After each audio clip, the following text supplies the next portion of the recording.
ਏਕ ਓੰਕਾਰ ਸਤਿਨਾਮ ਕਰਤਾ ਪੁਰਖ ਨਿਰਭਉ ਨਿਰਵੈਰ ਅਕਾਲ ਮੂਰਤ ਅਜੂਨੀ ਸੈਭੰ ਗੁਰ ਪ੍ਰਸਾਦ ਜਪ ਆਦ ਸਚ ਜੁਗਾਦ ਸਚ ਹੈ ਵੀ ਸਚ ਨਾਨਕ ਹੋਸੀ ਵੀ ਸਚ ਡੰਡੌਤ ਬੰਧਨ ਅਣਕ ਬਾਰ ਸਰਬ ਕਲਾ ਸਮਰੱਥ ਡੋਲਣ ਤੇ ਰਾਖੋ ਪ੍ਰਭੂ ਨਾਨਕ ਦੇ ਕਰ ਹੱਥ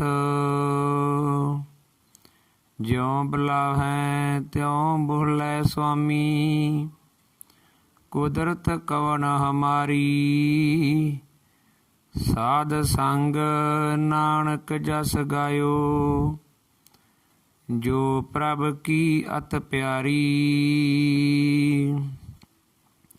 ਪਰਮ ਸਨਮਾਨਯੋਗ ਧੰਨ ਧੰਨ ਸਾਹਿਬ ਸ੍ਰੀ ਗੁਰੂ ਗ੍ਰੰਥ ਸਾਹਿਬ ਜੀ ਮਹਾਰਾਜ ਤਿੰਨਾਂ ਦੀ ਪਾਵਨ ਪਵਿੱਤਰ ਨਿੱਘੀ ਗੋਦ ਦਾ ਆਨੰਦ ਮਾਣ ਰਹੀ ਗੁਰੂ ਰੂਪ ਗੁਰੂ ਪਿਆਰੀ ਸਾਧ ਸੰਗਤ ਜੀਓ ਅਤੇ ਸੋਸ਼ਲ ਮੀਡੀਆ ਦੇ ਰਾਹੀਂ ਸੰਸਾਰ ਭਰ ਤੋਂ ਵਿਸ਼ਵ ਭਰ ਤੋਂ ਗੁਰੂ ਚਰਨਾਂ ਨਾਲ ਜੁੜ ਬੈਠੀ ਸਮੁੱਚੀ ਸਾਧ ਸੰਗਤ ਜੀਓ, ਸਭ ਤੋਂ ਪਹਿਲਾਂ ਆਪਣੀ ਹਾਜ਼ਰੀ ਗੁਰਦੇਵ ਪਾਤਸ਼ਾਹ ਜੀ ਦੇ ਚਰਨਾਂ ਵਿੱਚ ਲਵਾਈਏ। ਦੋਵੇਂ ਹੱਥ ਜੋੜ ਕੇ ਸੀਸ ਝੁਕਾ ਕੇ ਪਿਆਰ ਸਹਿਤ ਮੁਖ ਤੋਂ ਬੋਲੋ ਜੀ ਵਾਹਿਗੁਰੂ ਜੀ ਕਾ ਖਾਲਸਾ ਵਾਹਿਗੁਰੂ ਜੀ ਕੀ ਫਤਿਹ। ਗੁਰੂ ਰੂਪ ਗੁਰੂ ਪਿਆਰੀ ਸਾਧ ਸੰਗਤ ਜੀਓ, ਵਾਹਿਗੁਰੂ ਜੀ ਦੀ ਅਪਾਰ ਮਿਹਰ ਦੇ ਸਦਕਾ ਜੋ ਆਪਾਂ ਪਿਛਲੇ ਦਿਨਾਂ ਤੋਂ ਜਪਜੀ ਸਾਹਿਬ ਜੀ ਦੀ ਕਥਾ ਵਿਚਾਰਾਂ ਕਰ ਰਹੇ ਹਾਂ, ਉਸ ਨੂੰ ਅੱਗੇ ਅੱਜ ਜੋ ਆਪਾਂ 6ਵੀਂ ਪੌੜੀ ਦੀ ਵਿਚਾਰਾਂ ਕਰਨੀਆਂ ਹਨ। ਪਿੱਛੇ 5 ਪੌੜੀਆਂ ਵਿੱਚ ਜੋ ਆਪਾਂ ਸਰਵਣ ਕੀਤਾ ਹੈ ਕਿ ਅਕਾਲ ਪੁਰਖ ਵਾਹਿਗੁਰੂ ਇੱਕ ਹੈ, ਉਸ ਦਾ ਅੱਜ ਕੋਈ ਜਨਮ ਨਹੀਂ ਹੈ, ਉਹ ਥਾਪਿਆ ਨਹੀਂ ਜਾ ਸਕਦਾ ਹੈ, ਉਹ ਕਿਸੇ ਦਾ ਬਣਾਇਆ ਹੋਇਆ ਨਹੀਂ ਹੈ, ਉਹ ਇੱਕ ਕਰਤਾ ਪੁਰਖ ਹੈ, ਉਹ ਬ੍ਰਹਮਾ ਵਿਸ਼ਨੂੰ ਸ਼ਿਵ ਜੀ ਆਦਿ ਜੋ ਵੀ ਦੇਵਤੇ ਹਨ ਇਹਨਾਂ ਸਭ ਤੋਂ ਉੱਪਰ ਹੈ। ਇਹ ਸਾਰੀ ਸ੍ਰਿਸ਼ਟੀ ਉਸ ਅਕਾਲ ਪੁਰਖ ਵਾਹਿਗੁਰੂ ਦੀ ਸਿਰਜੀ ਹੋਈ ਹੈ, ਉਸ ਦੀ ਰਚਨਾ ਹੈ ਅਤੇ ਸਾਰਾ ਸੰਸਾਰ ਉਸ ਵਾਹਿਗੁਰੂ ਪਰਿਪੂਰਨ ਪਰਮਾਤਮਾ ਦੇ ਹੁਕਮ ਅੰਦਰ ਚੱਲ ਰਿਹਾ ਹੈ। ਉਸ ਦੇ ਹੁਕਮ ਤੋਂ ਬਾਹਰ ਅੱਜ ਕੁਝ ਵੀ ਨਹੀਂ ਹੋ ਰਿਹਾ ਅਤੇ ਨਾ ਹੀ ਅੱਗੇ ਹੋਵੇਗਾ। ਚਲੋ ਅੱਜ ਆਪਾਂ ਵਿਚਾਰ ਸ਼ੁਰੂ ਕਰਦੇ ਹਾਂ। ਧੰਨ ਧੰਨ ਸਾਹਿਬ ਸ੍ਰੀ ਗੁਰੂ ਨਾਨਕ ਦੇਵ ਜੀ ਨੂੰ ਸ੍ਰੀ ਗੁਰੂ ਅੰਗਦ ਦੇਵ ਜੀ ਮਹਾਰਾਜ ਅਤੇ ਕੁਝ ਸਿੱਖਾਂ ਨੇ ਬੇਨਤੀ ਕੀਤੀ, ਸਤਿਗੁਰੂ ਜੀ ਜੋ ਆਤਮਾ ਰੂਪੀ ਤੀਰਥ ਹੈ ਉਸ ਵਿੱਚ ਇਸ਼ਨਾਨ ਕਰਨ ਦੀ ਕੋਈ ਯੁਕਤੀ ਦੱਸੋ। ਤਾਂ ਧੰਨ ਧੰਨ ਸਾਹਿਬ ਸ੍ਰੀ ਗੁਰੂ ਨਾਨਕ ਦੇਵ ਮਹਾਰਾਜ ਜੀ ਨੇ ਆਪਣੇ ਪਵਿੱਤਰ ਮੁਖ ਤੋਂ ਉਚਾਰਨ ਕੀਤਾ, ਤੀਰਥ ਨਹਾਵਾ ਜੇ ਤਿਸ ਭਾਵਾ ਵੈਨ ਪਾਣੀ ਕੇ ਨਾਏ ਕਰੀ ਜੇਤੀ ਸਿਰਠ ਅਪਾਈ ਵੇਖਾਂ ਵੈਨ ਕਰਮਾ ਕੇ ਮਿਲੈ ਲਈ ਮਤ ਵਿੱਚ ਰਤਨ ਜਵਾਹਰ ਮਾਨਕ ਜੇ ਇੱਕ ਗੁਰ ਕੀ ਸਿੱਖ ਸੁਣੀ ਗੁਰਾ ਇੱਕ ਦੇਹ ਬਜਾਈ ਸਭਨਾ ਜੀਆਂ ਕਾ ਇੱਕ ਦਾਤਾ ਸੋ ਮੈਂ ਵਿਸਰ ਨਾ ਜਾਈ। ਧੰਨ ਧੰਨ ਸਾਹਿਬ ਸ੍ਰੀ ਗੁਰੂ ਨਾਨਕ ਦੇਵ ਮਹਾਰਾਜ ਜੀ ਕਹਿਣ ਲੱਗੇ ਕਿ ਗੁਰਸਿੱਖੋ, ਤੀਰਥ ਨਹਾਵਾ ਜੇ ਤਿਸ ਭਾਵਾਂ ਵਿਨ ਭਾਣੇ ਕੇ ਨਾਏ ਕਰੀ। ਜੇਕਰ ਉਸ ਅਕਾਲ ਪੁਰਖ ਵਾਹਿਗੁਰੂ ਨੂੰ ਭਾ ਜਾਵਾਂ, ਭਾ ਉਸ ਦੇ ਭਾਣੇ ਵਿੱਚ ਚੱਲੀਏ, ਤਾਂ ਹੀ ਤੀਰਥ ਉੱਤੇ ਨਹਾਉਣ ਦਾ, ਇਸ਼ਨਾਨ ਕਰਨ ਦਾ ਫਾਇਦਾ ਹੈ। ਜੇਕਰ ਉਸ ਵਾਹਿਗੁਰੂ ਦੇ ਭਾਣੇ ਵਿੱਚ ਨਹੀਂ ਚੱਲਾਂਗੇ ਤਾਂ ਇਹ ਇਸ਼ਨਾਨ ਕਰਨ ਦਾ ਕੋਈ ਫਾਇਦਾ ਨਹੀਂ ਹੈ। ਭਾਵਨਾ ਸਮੇਤ ਭਾਣੇ ਵਿੱਚ ਚੱਲੇ ਤੋਂ ਬਿਨਾਂ ਇਸ਼ਨਾਨ ਨਹੀਂ ਹੋ ਸਕਦਾ।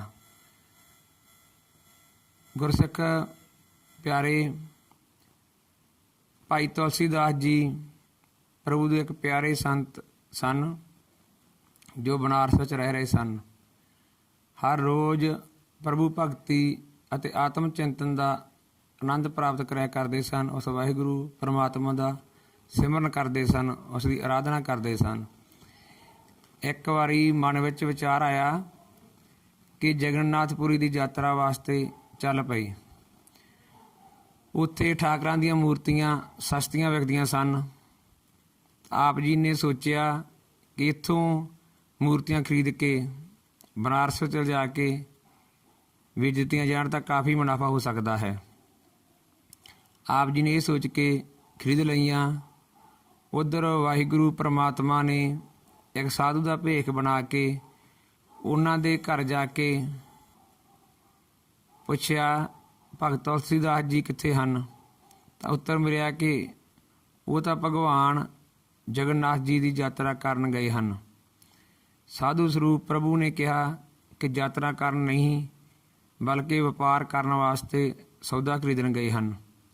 ਇਹ ਕਹਿ ਕੇ ਉਹ ਸਾਧੂ ਉੱਥੋਂ ਅਲੋਪ ਹੋ ਗਿਆ। ਭਗਤ ਤੁਲਸੀਦਾਸ ਜੀ ਜਦੋਂ ਕਾਸ਼ੀ ਵਾਪਸ ਆਏ ਤਾਂ ਘਰੋਂ ਤੋਂ ਪਤਾ ਚੱਲਿਆ ਕਿ ਇੱਕ ਸਾਧੂ ਆਏ ਸਨ। ਉਹ ਕਹਿ ਰਹੇ ਸਨ ਕਿ ਇਹ ਕਹਿ ਕੇ ਚਲੇ ਗਏ ਹਨ ਕਿ ਭਗਤ ਜੀ ਯਾਤਰਾ ਕਰਨ ਨਹੀਂ ਗਏ, ਸਗੋਂ ਸੌਦਾ ਖਰੀਦਣ ਗਏ ਹਨ। ਇਹ ਸੁਣ ਕੇ ਤੁਲਸੀ ਜੀ ਨੂੰ ਆਪਣੀ ਇੱਛਾ 'ਤੇ ਪਛਤਾਵਾ ਹੋਇਆ ਅਤੇ ਕਿ ਮੈਂ ਪ੍ਰਭੂ ਦੀਆਂ ਮੂਰਤੀਆਂ ਖਰੀਦ ਕੇ ਚੰਗਾ ਸੌਦਾ ਨਹੀਂ ਕੀਤਾ। ਆਪਣੀ ਗਲਤੀ ਨੂੰ ਸੁਧਾਰਨ ਲਈ ਉਸੇ ਵੇਲੇ ਜਗਨਨਾਥਪੁਰੀ ਵੱਲ ਚੱਲ ਪਏ। ਭਾਵ ਉਹਨਾਂ ਨੇ ਮਨ ਵਿੱਚ ਵਿਚਾਰ ਕੀਤਾ ਕਿ ਇਹ ਮੂਰਤੀਆਂ ਮੈਨੂੰ ਵਾਪਸ ਕਰਾਉਣੀਆਂ ਚਾਹੀਦੀਆਂ ਹਨ। ਪਿੱਛੋਂ ਫਿਰ ਸਾਧੂ ਦਾ ਰੂਪ ਧਾਰਨ ਕੇ ਪਰਮਾਤਮਾ ਜੀ ਆਏ ਅਤੇ ਪੁੱਛਿਆ ਕਿ ਭਗਤ ਜੀ ਕਿੱਥੇ ਹਨ? ਤਦ ਘਰ ਵਾਲਿਆਂ ਨੇ ਉੱਤਰ ਦਿੱਤਾ ਕਿ ਉਹ ਜਗਨਨਾਥਪੁਰੀ ਦੀ ਯਾਤਰਾ ਵਾਸਤੇ ਗਏ ਹਨ।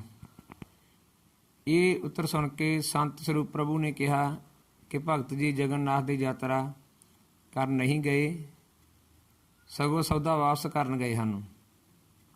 ਜਦੋਂ ਭਗਤ ਜੀ ਸੌਦਾ ਵਾਪਸ ਕਰਕੇ ਘਰ ਕਾਸ਼ੀ ਪਹੁੰਚੇ ਤਾਂ ਪੁੱਛਣ 'ਤੇ ਘਰ ਤੋਂ ਪਤਾ ਲੱਗਾ ਕਿ ਉਸੇ ਤਰ੍ਹਾਂ ਦੀ ਖਬਰ ਮਿਲੀ ਕਿ ਉਹ ਸਾਧੂ ਕਹਿ ਗਿਆ ਹੈ ਕਿ ਭਗਤ ਜੀ ਯਾਤਰਾ ਕਰਨ ਨਹੀਂ ਗਏ, ਸਗੋਂ ਆਪਣਾ ਸੌਦਾ ਵਾਪਸ ਕਰਨ ਗਏ ਹਨ।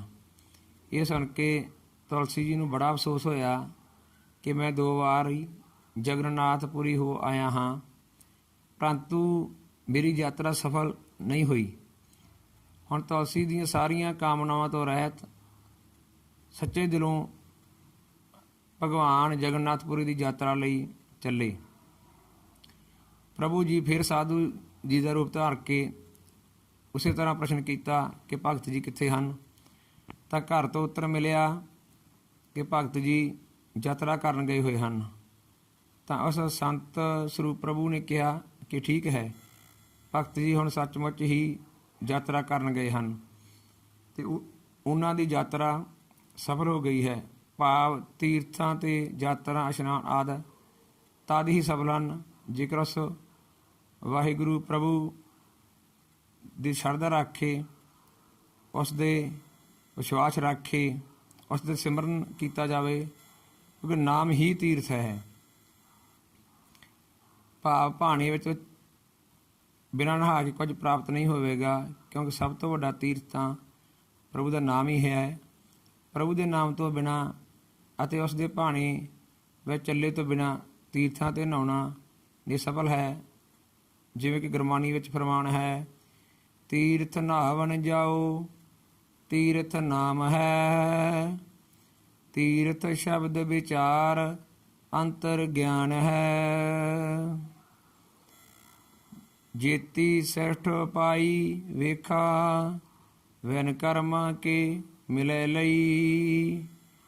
ਗੁਰੂ ਸਾਹਿਬ ਜੀ ਫਰਮਾਉਣ ਲੱਗੇ ਕਿ ਜਿੰਨੀ ਵੀ ਸ੍ਰਿਸ਼ਟੀ ਚਰਾਚਰ ਰਚਨਾ ਉਸ ਅਕਾਲ ਪੁਰਖ ਵਾਹਿਗੁਰੂ ਨੇ ਪੈਦਾ ਕੀਤੀ ਹੋਈ ਹੈ, ਸਾਜੀ ਹੋਈ ਹੈ, ਅਸੀਂ ਵੇਖ ਰਹੇ ਹਾਂ। ਇੱਥੇ ਬਿਨਾਂ ਕਰਮਾਂ ਤੋਂ ਕਿਸੇ ਨੂੰ ਕੁਝ ਵੀ ਪ੍ਰਾਪਤ ਨਹੀਂ ਹੋਇਆ। ਜੇਕਰ ਕੁਛ ਲਿਆ ਹੈ ਤਾਂ ਉਹ ਇੱਥੇ ਹੀ ਛੱਡ ਕੇ ਚਲਾ ਗਿਆ ਹੈ। ਭਾਵ ਬਿਨਾਂ ਕਰਮਾਂ ਤੋਂ ਇੱਥੇ ਕੁਝ ਵੀ ਪ੍ਰਾਪਤ ਨਹੀਂ ਹੁੰਦਾ। ਜਿਵੇਂ ਕਿ ਪਿੱਛੇ ਅਸੀਂ ਜਪਜੀ ਸਾਹਿਬ ਜੀ ਦੀ ਪਹਿਲੀ ਪੌੜੀ ਵਿੱਚ ਵੀ ਸਰਵਣ ਕਰ ਚੁੱਕੇ ਹਾਂ। ਚੱਲਣਾ ਨਾਨਕ ਲਿਖਿਆ ਨਾਲ, ਭਾਵ ਜੋ ਸਾਡੇ ਕਰਮਾਂ ਦੇ ਵਿੱਚ ਹੈ ਉਹ ਵਾਹਿਗੁਰੂ ਪਰਮਾਤਮਾ ਨੇ ਸਾਡੇ ਮਸਤਕ ਦੇ ਵਿੱਚ ਲਿਖ ਕੇ, ਮੱਥੇ 'ਤੇ ਲਿਖ ਕੇ ਭੇਜਿਆ ਹੈ। ਉਸ ਦੇ ਅਨੁਸਾਰ ਹੀ ਸਾਨੂੰ ਸਭ ਕੁਝ ਪ੍ਰਾਪਤ ਹੋ ਰਿਹਾ ਹੈ। ਬਿਨ ਕਰਮਾ ਕਿਛ ਪਾਈਐ ਨਹੀਂ, ਕਿਆ ਕਰ ਕਹਿਆ ਜਾਏ। ਦੱਦੈ ਦੋਸ਼ ਨ ਦਿਉ ਕਿਸੈ, ਦੋਸ਼ ਕਰਮਾਂ ਆਪਣਿਆਂ। ਜੋ ਮੈਂ ਕੀਆ ਸੋ ਮੈਂ ਪਾਇਆ, ਦੋਸ਼ ਨ ਦੀਜੈ ਅਵਰ ਜਣਾ। ਵਿਨ ਕਰਮਾ ਕਿਛ ਪਾਈਐ ਨਾਹੀ, ਜੇ ਬਹੁ ਤੇਰਾ ਧਾਵੈ। ਭਾਵ ਬਿਨਾਂ ਕਰਮਾਂ ਤੋਂ ਕੁਝ ਵੀ ਪ੍ਰਾਪਤ ਨਹੀਂ ਹੋਵੇਗਾ। ਮੱਤ ਵਿੱਚ ਰਤਨ ਜਵਾਹਰ ਮਾਣਕ, ਜੇਕ ਗੁਰ ਕੀ ਸਿੱਖ ਸੁਣੀ। ਭਾਵ ਜੇਕਰ ਉਸ ਵਾਹਿਗੁਰੂ ਪਰਮਾਤਮਾ ਦੀ ਇੱਕ ਸਿੱਖਿਆ ਸੁਣ ਲਈ ਜਾਵੇ, ਸੁਣ ਕੇ ਮਨ ਅੰਦਰ ਧਾਰਨ ਕੀਤੀ ਜਾਵੇ, ਤਾਂ ਮਨ ਦੇ ਅੰਦਰ ਗਿਆਨ ਰੂਪੀ ਜਵਾਹਰਾਤ ਮਾਣਕ ਆਦਿ ਪੈਦਾ ਹੋ ਜਾਂਦੇ ਹਨ। ਅੰਤਰ ਰਤਨ ਜਿਵੇਂ ਹਰ ਮਾਣਕ, ਗੁਰ ਕਿਰਪਾ ਤੇ ਲੀਜੈ। ਭਾਵ ਇਹਨਾਂ ਬਾਹਰੀ ਰਤਨ ਜਵਾਹਰਤ ਮਾਣਕਾਂ ਪਿੱਛੇ ਸਾਨੂੰ ਜਾਣ ਦੀ ਜ਼ਰੂਰਤ ਨਹੀਂ। ਜਿਨ੍ਹਾਂ ਨੇ ਇੱਕ ਗੁਰੂ ਦੀ ਸਿੱਖਿਆ ਸੁਣ ਕੇ ਬੁੱਧੀ ਵਿੱਚ ਧਾਰਨ ਕੀਤੀ ਹੈ, ਉਹਨਾਂ ਨੂੰ ਸੁੱਤੇ ਸਿੱਧ ਹੀ ਰਤਨ ਜਵਾਹਰਤ ਮਾਣਕ ਆਦਿ ਕੀਮਤੀ ਪਦਾਰਥ ਪੈਦਾ ਹੋ ਜਾਂਦੇ ਹਨ। ਜਦੋਂ ਦੁਨੀਆ ਨੂੰ ਤਾਰਦੇ ਹੋਏ ਸਤਿਗੁਰੂ ਸਾਹਿਬ ਸ੍ਰੀ ਗੁਰੂ ਨਾਨਕ ਦੇਵ ਜੀ ਮਹਾਰਾਜ ਕਾਫੀ ਅਰਸੇ ਤੋਂ ਬਾਅਦ ਵਾਪਸ ਤਲਵੰਡੀ ਆਏ, ਤਾਂ ਭਾਈ ਬਾਲਾ ਜੀ ਦੇ ਪਿਤਾ ਚੰਦਰਭਾਣ ਜੀ ਦੇ ਖੂਹ 'ਤੇ ਬੈਠੇ। ਉਸ ਸਮੇਂ ਭਾਈ ਮਰਦਾਨਾ ਜੀ ਨੇ ਬੇਨਤੀ ਕੀਤੀ, ਹੇ ਵਾਹਿਗੁਰੂ ਸਤਿਗੁਰੂ ਜੀ, ਘਰੋਂ ਨਿਕਲਿਆਂ ਬਹੁਤ ਸਮਾਂ ਬੀਤ ਗਿਆ ਹੈ, ਘਰ ਦੇ ਉਡੀਕਦੇ ਹੋਣਗੇ। ਜੇਕਰ ਆਪ ਜੀ ਦੀ ਆਗਿਆ ਹੋਵੇ, ਆਪ ਜੀ ਆਗਿਆ ਦੇਵੋ, ਤਾਂ ਬਾਲ ਬੱਚਿਆਂ ਨੂੰ ਮਿਲਾਵਾਂ। ਸਤਿਗੁਰੂ ਜੀ ਨੇ ਕਿਹਾ, ਮਰਦਾਨਿਆਂ ਬਹੁਤ ਕੰਮ ਬਾਕੀ ਹੈ, ਬਹੁਤ ਲੰਬਾ ਪੈਂਡਾ ਹੈ। ਘਰ ਜਾ ਕੇ ਪਰਿਵਾਰ ਦੇ ਮੋਹ ਵਿੱਚ ਨਹੀਂ ਫਸ ਜਾਣਾ, ਪਰਿਵਾਰ ਨੂੰ ਮਿਲ ਕੇ ਜਲਦੀ ਹੀ ਵਾਪਸ ਆ ਜਾਣਾ ਹੈ। ਸਤ ਬਚਨ ਕਹਿ ਕੇ ਭਾਈ ਮਰਦਾਨਾ ਜੀ ਚੱਲਣ ਲੱਗੇ, ਤਾਂ ਮਨ ਵਿੱਚ ਖਿਆਲ ਆਇਆ ਕਿ ਇੰਨੇ ਲੰਮੇ ਸਮੇਂ ਬਾਅਦ ਘਰ ਜਾ ਰਿਹਾ ਹਾਂ, ਖਾਲੀ ਹੱਥ ਕਿਵੇਂ ਜਾਵਾਂਗਾ। ਇਹ ਸੋਚ ਕੇ ਸਤਿਗੁਰੂ ਜੀ ਨੂੰ ਬੇਨਤੀ ਕੀਤੀ ਕਿ ਹਜ਼ੂਰ ਪਾਤਸ਼ਾਹ ਕੁਝ ਬਖਸ਼ਿਸ਼ ਕਰੋ। ਇੰਨੇ ਲੰਮੇ ਸਮੇਂ ਬਾਅਦ ਘਰ ਚੱਲਿਆ ਹਾਂ, ਤਾਂ ਕੁਝ ਲੈ ਕੇ ਹੀ ਜਾਣਾ ਚਾਹੀਦਾ ਹੈ, ਖਾਲੀ ਹੱਥ ਜਾਣਾ ਚੰਗਾ ਨਹੀਂ ਲੱਗੇਗਾ। ਭਾਈ ਮਰਦਾਨੇ ਦੀ ਬੇਨਤੀ ਸੁਣ ਕੇ ਸਤਿਗੁਰੂ ਗੁਰੂ ਨਾਨਕ ਦੇਵ ਮਹਾਰਾਜ ਜੀ ਨੇ ਬਚਨ ਕੀਤੇ ਕਿ ਮਰਦਾਨਿਆਂ, ਇਹਨਾਂ ਰੋੜਾਂ ਦੇ ਬੁੱਕ ਭਰ ਕੇ ਪੱਲੇ ਬੰਨ੍ਹ ਲੈ ਤੇ ਆਪਣੇ ਘਰ ਜਾ ਕੇ ਖੋਲ੍ਹਣਾ, ਤੇਰੀ ਇੱਛਾ ਪੂਰੀ ਹੋ ਜਾਵੇਗੀ।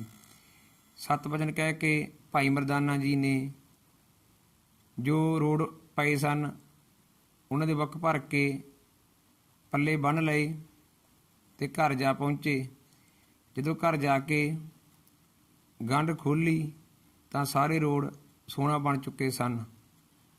ਭਾਈ ਮਰਦਾਨਾ ਜੀ ਬਹੁਤ ਖੁਸ਼ ਹੋਏ ਤੇ ਮਾਣੀ ਮਨ ਵਿੱਚ ਧੰਨ ਧੰਨ ਸਾਹਿਬ ਸ੍ਰੀ ਗੁਰੂ ਨਾਨਕ ਦੇਵ ਮਹਾਰਾਜ ਜੀ ਦਾ ਸ਼ੁਕਰਾਨਾ ਕਰਨ ਲੱਗੇ। ਭਾਵ ਜੇਕਰ ਗੁਰਾਂ ਦੀ ਸਿੱਖਿਆ ਮਨ ਵਿੱਚ ਵਸਾ ਲਈ ਜਾਵੇ ਤਾਂ ਸੰਸਾਰਕ ਧਨ ਪਦਾਰਥ ਆਦਿ ਤਾਂ ਸੁਤੇ ਸਿੱਧ ਹੀ ਪ੍ਰਾਪਤ ਹੋ ਜਾਂਦੇ ਹਨ। ਗੁਰ ਉਪਦੇਸ਼ ਜਵਾਹਰ ਮਾਨਕ, ਸੇਵੇ ਸਿੱਖ ਸੁ ਖੋਜ ਲਹੈ। ਗੁਰੂ ਦਾ ਉਪਦੇਸ਼, ਧੰਨ ਧੰਨ ਸਾਹਿਬ ਸ੍ਰੀ ਗੁਰੂ ਗ੍ਰੰਥ ਸਾਹਿਬ ਮਹਾਰਾਜ ਜੀ ਦਾ ਉਪਦੇਸ਼ ਜਵਾਹਰ ਮਾਨਕ ਹੈ। ਜੋ ਸਿੱਖ ਜੋ ਸਤਸੰਗੀ ਇਸ ਨੂੰ ਖੋਜ ਭਾਵ ਵਿਚਾਰ ਕਰ ਲੈਂਦਾ ਹੈ, ਉਸ ਨੂੰ ਬੇਕੀਮਤੀ ਲਾਲ ਰਤਨ ਪ੍ਰਾਪਤ ਹੋ ਜਾਂਦੇ ਹਨ। ਗੁਰਾ ਇੱਕ ਦੇਹ ਬਜਾਈ, ਸਭਨਾ ਜੀਆ ਕਾ ਇੱਕ ਦਾਤਾ, ਸੋ ਮੈਂ ਵਿਸਰ ਨ ਜਾਈ। ਗੁਰੂ ਜੀ ਕਿਰਪਾ ਕਰੋ, ਬਖਸ਼ਿਸ਼ ਕਰੋ, ਮੈਨੂੰ ਇੱਕ ਗੱਲ ਦੀ ਸਮਝ ਆ ਜਾਵੇ, ਇੱਕ ਗੱਲ ਦਾ ਪਤਾ ਲੱਗ ਜਾਵੇ ਕਿ ਜੋ ਅਕਾਲ ਪੁਰਖ ਵਾਹਿਗੁਰੂ ਪ੍ਰਮਾਤਮਾ ਸਭਨਾ ਜੀਆਂ ਕਾ ਇੱਕ ਦਾਤਾ, ਜੋ ਸਾਰੀ ਸ੍ਰਿਸ਼ਟੀ ਦਾ ਮਾਲਕ ਹੈ, ਸਾਰੀ ਸ੍ਰਿਸ਼ਟੀ ਜਿਸ ਦੇ ਕਹਿਣੇ ਵਿੱਚ ਚੱਲ ਰਹੀ ਹੈ, ਉਹ ਮੈਨੂੰ ਕਦੇ ਵਿਸਰ ਨਾ ਜਾਵੇ। ਐਸੀ ਮੈਨੂੰ ਜੁਗਤ ਦੱਸੋ। ਭਾਵ ਅਸੀਂ ਇਸ ਪੌੜੀ ਵਿੱਚ, ਇਸ ਸੰਖੇਪ ਵਿੱਚ ਸਿੱਖਿਆ ਪ੍ਰਾਪਤ ਕੀਤੀ ਹੈ ਕਿ ਤੀਰਥਾਂ 'ਤੇ ਇਸ਼ਨਾਨ ਤਾਂ ਕਰੀਏ ਜੇ ਉਸ ਅਕਾਲ ਪੁਰਖ ਵਾਹਿਗੁਰੂ ਦਾ ਭਾਣਾ ਮੰਨੀਏ। ਬਿਨਾਂ ਭਾਣਾ ਮੰਨਣ ਤੋਂ ਇਸ਼ਨਾਨ ਕਰਨ ਦਾ ਕੋਈ ਫਲ ਪ੍ਰਾਪਤ ਨਹੀਂ ਹੋਵੇਗਾ। ਜਿਨ੍ਹਾਂ ਨੇ ਉਸ ਅਕਾਲ ਪੁਰਖ ਵਾਹਿਗੁਰੂ ਦੇ ਭਾਣੇ ਨੂੰ ਮੰਨ ਲਿਆ ਹੈ, ਉਹਨੇ ਸਿੱਖਿਆ ਨੂੰ ਮੰਨ ਲਿਆ ਹੈ, ਉਹਨਾਂ ਨੂੰ ਅਣਮੁੱਲੇ ਹੀਰੇ ਲਾਲ ਸ਼ਬਦ ਰੂਪੀ ਗਿਆਨ ਪ੍ਰਾਪਤ ਹੋ ਗਿਆ ਹੈ। ਜੀ ਸਾਰੀ ਸ੍ਰਿਸ਼ਟੀ ਹੈ ਉਸ ਅਕਾਲ ਪੁਰਖ ਵਾਹਿਗੁਰੂ ਦੇ ਅਨੁਸਾਰ ਹੀ ਚੱਲ ਰਹੀ ਹੈ। ਬਿਨਾਂ ਕਰਮਾਂ ਤੋਂ ਇੱਥੇ ਕਿਸੇ ਨੂੰ ਕੁਝ ਪ੍ਰਾਪਤ ਨਹੀਂ ਹੁੰਦਾ। ਹਾਂ, ਇੱਥੇ ਕਰਮ ਬਣਾਏ ਜਾਂਦੇ ਹਨ। ਜੋ ਆਪ ਸੰਗਤਾਂ ਸਤਸੰਗ ਦੀ ਹਾਜ਼ਰੀ ਭਰ ਰਹੀਆਂ ਹੋਣ, ਇੱਥੇ ਉਹ ਕਰਮ ਬਣ ਰਹੇ ਹਨ ਜਿਨ੍ਹਾਂ ਦੇ ਨਾਲ ਸਾਨੂੰ ਉਸ ਅਕਾਲ ਪੁਰਖ ਵਾਹਿਗੁਰੂ ਪਰਮਾਤਮਾ ਦਾ ਮੇਲ ਪ੍ਰਾਪਤ ਹੋਵੇਗਾ। ਜੇਕਰ ਵਾਹਿਗੁਰੂ ਪਰਮਾਤਮਾ ਖੁਸ਼ ਹੋ ਜਾਵੇ ਤਾਂ ਫਿਰ ਕਿਸੇ ਚੀਜ਼ ਦੀ ਤੋਟ ਨਹੀਂ ਰਹਿੰਦੀ, ਕੋਈ ਵੀ ਕਮੀ ਨਹੀਂ ਰਹਿੰਦੀ। ਸਤਿਗੁਰ ਹੋਏ ਦਿਆਲ ਤਾਂ ਸ਼ਰਧਾ ਪੂਰੀਐ, ਸਤਿਗੁਰ ਹੋਏ ਦਿਆਲ ਨ ਕਬਹੂ ਝੂਰੀਐ, ਸਤਿਗੁਰ ਹੋਏ ਦਿਆਲ ਤਾਂ ਦੁੱਖ ਨਾ ਜਾਣੀਐ, ਸਤਿਗੁਰ ਹੋਏ ਦਿਆਲ ਤਾਂ ਹਰ ਰੰਗ ਮਾਣੀਐ, ਸਤਿਗੁਰ ਹੋਏ ਦਿਆਲ ਤਾਂ ਜਮ ਕਾ ਡਰ ਕਿਹਾ, ਸਤਿਗੁਰ ਹੋਏ ਦਿਆਲ ਤਾਂ ਸਦ ਹੀ ਸੁਖ ਦੇਹਾ, ਸਤਿਗੁਰ ਹੋਏ ਦਿਆਲ ਤਾਂ ਨਵ ਨਿਧ ਪਾਈਐ, ਸਤਿਗੁਰ ਹੋਏ ਦਿਆਲ ਤਾਂ ਸੱਚ ਸਮਾਈਐ। ਸੋ ਭਾਈ ਅੱਜ ਆਪਣੀ ਇੱਥੋਂ ਤੱਕ ਹੀ ਵਿਚਾਰਾਂ ਹਨ। ਅੱਗੇ ਅਗਲੀ ਪੌੜੀ ਦੇ ਵਿਚਾਰ ਕੱਲ੍ਹ ਕਰਾਂਗੇ। ਸੋ ਸਮੁੱਚੀ ਸੰਗਤ ਨੂੰ ਬੇਨਤੀ ਹੈ ਕਿ ਵੱਧ ਤੋਂ ਵੱਧ ਸੰਗਤਾਂ ਨੂੰ ਗੁਰੂ ਮਹਾਰਾਜ ਜੀ ਦੇ ਗੁਰਬਾਣੀ ਦੇ ਨਾਲ ਜੋੜਨ ਲਈ ਉਪਰਾਲੇ ਕਰੀਏ ਤਾਂ ਕਿ ਉਹਨਾਂ ਦਾ ਜਨਮ ਵੀ ਸਫਲ ਹੋ ਸਕੇ ਅਤੇ ਆਪਾਂ ਨੂੰ ਵੀ ਇਸ ਦੇ ਵਿੱਚੋਂ ਬਹੁਤ ਵੱਡਾ ਲਾਭ ਪ੍ਰਾਪਤ ਹੋਵੇਗਾ, ਜਿਸ ਨੂੰ ਚੌਥੇ ਪਾਤਸ਼ਾਹ ਗੁਰੂ ਰਾਮਦਾਸ ਜੀ ਮਹਾਰਾਜ ਇਸ ਤਰ੍ਹਾਂ ਫਰਮਾਨ ਕਰਦੇ ਹਨ। ਜਨ ਨਾਨਕ ਧੂੜ ਮੰਗੈ ਤਿਸ ਗੁਰ ਸਿੱਖ ਕੀ, ਜੋ ਆਪ ਜਪੈ ਅਵਰੈ ਨਾਮ ਜਪਾਵੈ। ਚੌਥੇ ਗੁਰੂ ਰਾਮਦਾਸ ਜੀ ਮਹਾਰਾਜ ਕਹਿ ਰਹੇ ਹਨ ਕਿ ਜੋ ਗੁਰਸਿੱਖ ਆਪ ਨਾਮ ਜਪਦਾ ਹੈ ਅਤੇ ਹੋਰਨਾਂ ਨੂੰ ਗੁਰਬਾਣੀ ਨਾਮ ਦੇ ਨਾਲ ਜੋੜਨ ਲਈ ਉਪਰਾਲੇ ਕਰਦਾ ਹੈ, ਹੇ ਗੁਰੂ ਨਾਨਕ ਦੇਵ, ਮੈਂ ਉਹਨਾਂ ਗੁਰਸਿੱਖਾਂ ਦੀ ਚਰਨਾਂ ਦੀ ਧੂੜੀ ਮੰਗਦਾ ਹਾਂ, ਚਰਨਾਂ ਦੀ ਧੂੜੀ ਲੋਚਦਾ ਹਾਂ। ਸੋ ਭਾਈ ਸਮੁੱਚੀ ਸੰਗਤ ਨੂੰ ਬੇਨਤੀ ਹੈ ਕਿ ਵੱਧ ਤੋਂ ਵੱਧ ਸੰਗਤਾਂ ਨੂੰ ਗੁਰਬਾਣੀ ਦੇ ਨਾਲ ਜੋੜਨ ਲਈ ਜਿਵੇਂ ਵੀ ਹੋ ਸਕਦਾ ਹੈ ਉਪਰਾਲੇ ਕੀਤੇ ਜਾਣ, ਕਿਉਂਕਿ ਅੱਜ ਸਮਾਂ ਐਸਾ ਚੱਲ ਰਿਹਾ ਹੈ, ਆਪਾਂ ਸਤਸੰਗ ਦੇ ਵਿੱਚ ਇਕੱਠੇ ਨਹੀਂ ਹੋ ਸਕਦੇ। ਇਸ ਲਈ ਸੋਸ਼ਲ ਮੀਡੀਆ ਦੇ ਰਾਹੀਂ ਵੱਧ ਤੋਂ ਵੱਧ ਲੋਕਾਂ ਨੂੰ ਜੋੜਨ ਦੀ ਕੋਸ਼ਿਸ਼ ਕਰੀਏ ਤਾਂ ਕਿ ਵਾਹਿਗੁਰੂ ਪ੍ਰਮਾਤਮਾ ਦੀਆਂ ਖੁਸ਼ੀਆਂ ਪ੍ਰਾਪਤ ਕਰੀਏ। ਹੋਈਆਂ ਭੁੱਲਾਂ ਚੁੱਕਾਂ ਦੀ ਮਾਫੀ। ਬੁਲਾਓ ਫਤਿਹ। ਵਾਹਿਗੁਰੂ ਜੀ ਕਾ ਖਾਲਸਾ, ਵਾਹਿਗੁਰੂ ਜੀ ਕੀ ਫਤਿਹ।